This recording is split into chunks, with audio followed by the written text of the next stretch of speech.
Hey there, J57. It's Nick here again with another Sunday of, you guessed it, J57. Gang, you might be wondering, Nick, what are you doing in the British Parliament right now? And I would say, stay tuned. I'll tell you all about it in a minute.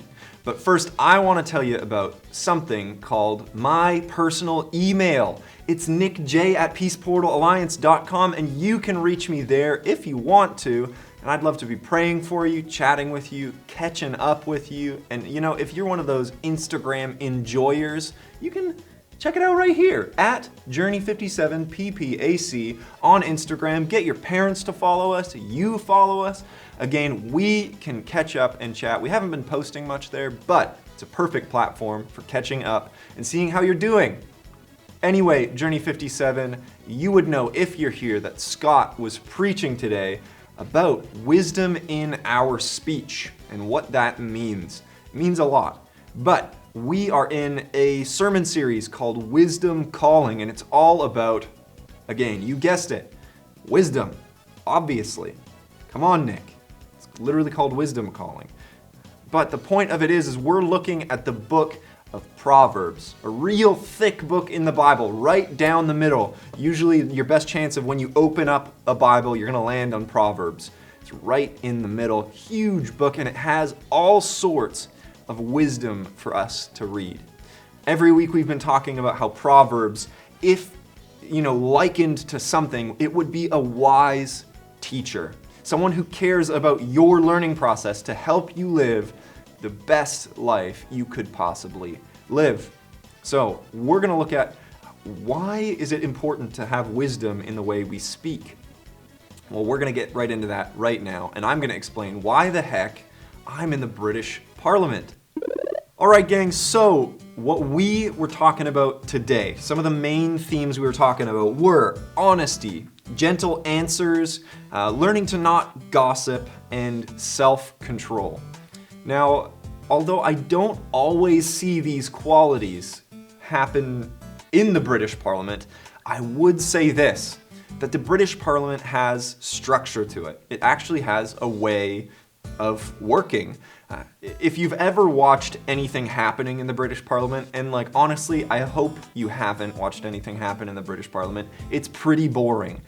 But you would know that a lot of the people in the British Parliament, when they're talking to each other, they have a very strict set of ways of talking. And oftentimes when people stray away from the filter presented to them, sometimes they'd have to be taken out of Parliament because it kind of breaks the social code of what they've agreed to enter into. It's similar to kind of how we live, is we live with boundaries in our speech. You might have thought about the idea of, I just want to be brutally honest in every case that I can be. But for us, sometimes that might result in, incredibly hurtful words. If someone hasn't showered for 3 weeks, saying, hey, you smell like a dump truck that's on fire, might hurt their feelings. For British Parliament, they have to swear in to tell the truth. And they have to speak in a way that is filtered. They have to discern. Remember the word discern that we talked about last week, learning what's right from wrong. They have to discern what to say to people in a way that is respectful, calm, and a way that engages in helpful conversation. And again, that doesn't always happen in the British Parliament, but the regulations, the rules, sometimes when people stray away from those filters, they just get kicked out because it doesn't work there. So we're gonna be talking kinda about these filters that we look at, and we're looking at a lot, 4 verses from the book of Proverbs that talk about how do we filter our speech and where do we speak with surety, with assurance. So let's get right into that. So gang, we again are looking at the book of Proverbs. So I think what better to do when we're looking at the book of Proverbs than to read it? Obviously, Nick. Here we are, Proverbs 15 verses 1 to 2. It says, "A gentle answer turns away wrath, but a harsh word stirs up anger. The tongue of the wise adorns knowledge, but the mouth of the fool gushes folly. A lot of big words, some unnecessary ones. You know, the Bible sometimes says fancy words, but I mean, hey, we're not always fancy. I don't always wear collared shirts. Most of the time I wear non-collared shirts. I don't know why I'm talking about shirts right now. But Proverbs. So Proverbs tells us in this little bit that, honesty is a key to life. I would say it's a theme throughout Proverbs, is that honesty is important. But it isn't the entire picture, is it? This verse says that a gentle answer turns away wrath, but harsh words stir up anger. It doesn't necessarily differentiate between a harsh word being untruthful or truthful, does it? For us, it's important to understand the difference, that we could be very truthful, but still be in the category of harsh words.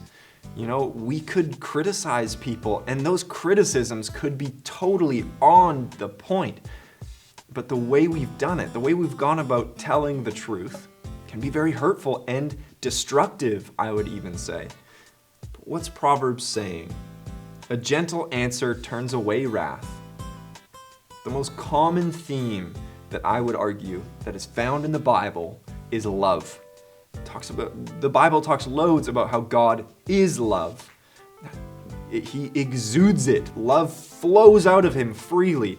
And everywhere in the Bible we see again and again, love your neighbor and love God. For us, the truth is very important. Being honest is very important.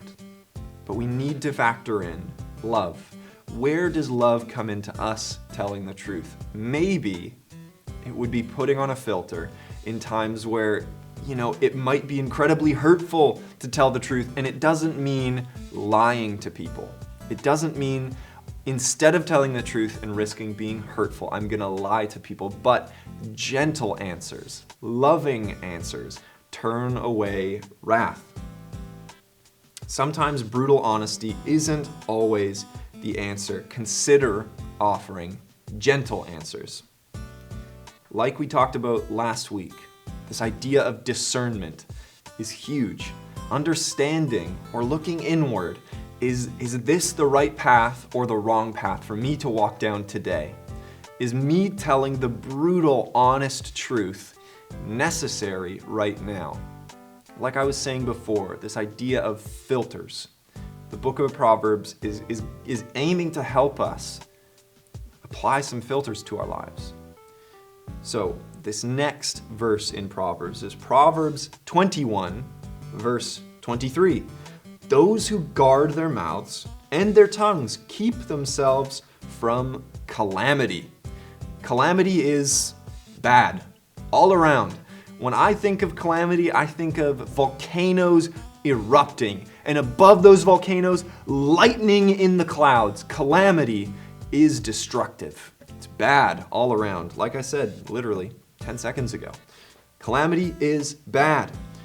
Again, discernment for us. When we talked about last week, this idea of wisdom gives us discernment on how to make decisions.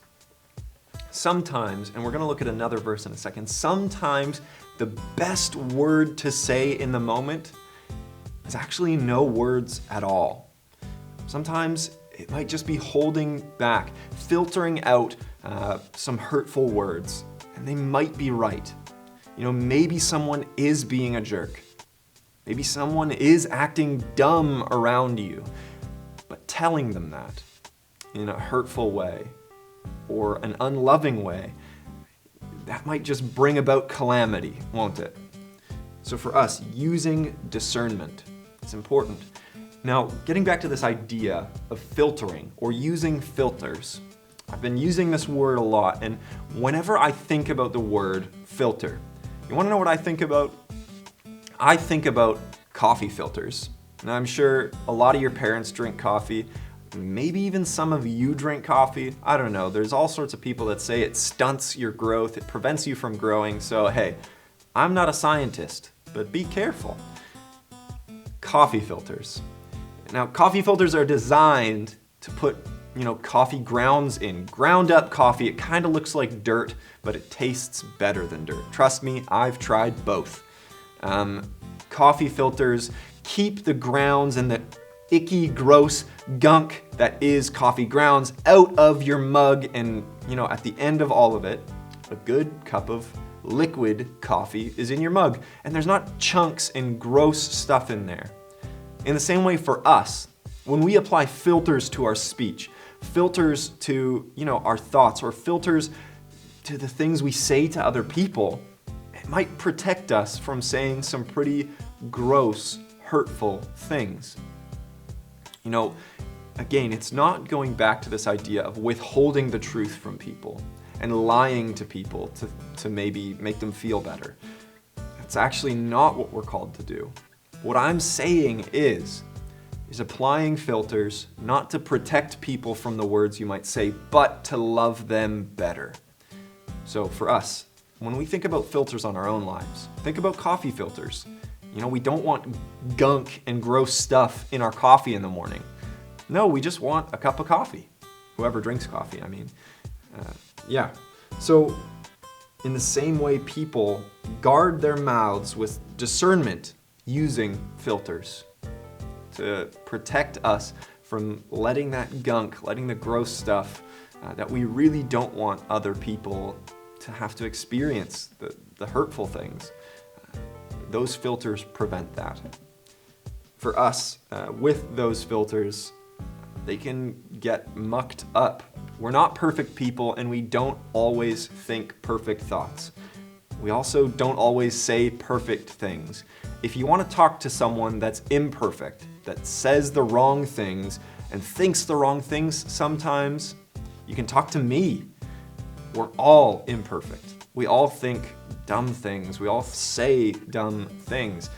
The point of applying these filters is to, observe them, to say, these are the things that I would have said. These are the thoughts that I think about other people, and give those to God. To say, God, I've proven it. I'm not perfect. Can you help me? And the answer that God provides is okay. So, I think we should continue. Proverbs 10, verse 19. Sin is not ended by multiplying words, but the prudent hold their tongues. Now, this word prudent, I think of like prunes or something weird when I think of prudent, and that's way off the mark. Prudent basically talks about, I have the definition here, acting or showing care or thought towards the future. Someone who's prudent cares about their future and other people's futures. So for us, when we read sin is not ended by multiplying words, but the prudent hold their tongues, we understand what we just talked about. Sometimes the best thing to say in a situation that is a little hairy is nothing at all. It's learning when to hold back, not multiplying words, not feeding into an argument that's been going on for a long time anyway. Understanding that, maybe this argument would continue forever if I let it. So maybe I should just gracefully bow out of it and say, you know what, I don't know if we're getting anywhere in this argument. I love you, but I think we should take a break from it. So the prudent, the people that care about their futures in relationship with other people, sometimes need to learn how to not talk. And I am not the best at that, but I'm learning. And that's what I would encourage you to do as well, is to try and learn. We're not perfect, which means we're not going to perfectly learn things in an instant, in a moment, but we can learn it over a long period of time, over our entire lifetime, actually. The last verse, Proverbs 18, verse 21. This is one that I really want us to focus on. It's really important. The tongue has the power of life and death, and those who love it will eat its fruit. Basically, at the end of that, it's saying the tongue has the power to build people up or tear people down. What you say, can make or break someone's day. I'm sure you've watched TV or like a YouTube video of someone just going up to another person and saying, hey, you're beautiful. Or, hey, you know what, you have a great smile. And the phrase said there, people will say, wow, you've made my day. Imagine that. You know, saying a couple words, 3 or 4 words saying, hey, you look great today, man. Way to go. You've made my day, an entire day. And in the same light, the same voice, the same speech that has the power to build someone up can tear people down. You know, insulting someone, being rude to someone. I'm sure you've also seen stories or videos of people being really rude to waiters or waitresses or retail workers. My heart goes out to retail workers, people that are just trying to work a job and are being treated in a really bad way. They'll come home and say, man, today was a rough day. It wasn't just that 1 hour. It wasn't just that 10-second interaction with someone that was rude and decided to take their filters away. Those situations affect the rest of the day or affect our lives. That's why Proverbs is saying the tongue has the power to bring life or bring death. To basically, the way to think about it is the tongue, our speech, our words have the power to build someone up, to strengthen them, or to tear them down. And that should kind of scare us, right? It's the same tongue. I have the power to tear people down. I have the power also to build them up. So this verse, again, presents to us a really hard to swallow pill, or a really difficult reality. But I would always say, every time we talk about these things, every time we talk about wisdom, the best place to look, the best person to take advice from, the best person to follow in this situation is Jesus. Jesus being a perfect person, coming to earth. You know, when we think about it, Jesus being perfect, he would know everything intimately wrong with everything or anything. Jesus, if he knows what we're thinking, if he knows what we're feeling, if he knows our past and our future, he would know everything wrong with us and everything wrong that will happen to us. Which you'd think he would be in the right to call it out, wouldn't he? To go around and say, hey, you are in the wrong, you are acting like an idiot. What are you thinking? You're way off the path. But that's not what he does, is it? I mean, sometimes, very selectively, he gets very passionate, but I would say everything that left Jesus' mouth was loving. He used love to his advantage. We believe that Jesus is love. He's the standard of it. He is the example of how we can love people in the best way possible. So in our words, follow after Jesus. Right? He would have been in the right to call others out on their horrible wrongdoings. He would have been in the right to be on that cross and say, you guys are so far off the point. How dare you stray so far from the path that I've made for you? But he didn't. He chose the path of the prudent, the loving, the caring. You know, Jesus, if anyone cared about the future, it'd be him, right? He knew that dying on that cross on that day wouldn't just benefit him. Actually, it didn't really benefit him, but it wouldn't just benefit the people in his immediate circle. It would benefit all of humanity forever and ever, meaning you and me. He appreciates the future, me being the future. Jesus shows us how words can bring life. So for us, I think the adequate, the normal, the smart thing to do here would be to ask, Jesus, would you help us in how we speak and how we speak with wisdom? So let's get into prayer now. So if you're at home wherever you're at, I don't know, on a laptop, iPad, iPhone, iDevice, computer, Bluetooth headset, I don't know. Wherever you are, get comfortable. Let's pray together. So, Jesus, we want to say as a collective group here, thank you for showing us how we can live a fulfilling, good life. We would ask also, in the same breath, would you forgive us and would you help us? Because we aren't perfect. Somehow we see this example set before us, but we fail. We fail badly sometimes. But God, I pray out of trust, because I've seen you do it before, would you work in us? Would you strengthen us in applying filters to our speech and loving people well by telling the truth, not lying to people, but offering gentle responses, gentle answers, caring, loving responses. Would you help us love other people in the ways that you love them? Because man, oh man, we don't. We don't love people the way you love them, but we would love to love them the way you love them. That is a lot of loves.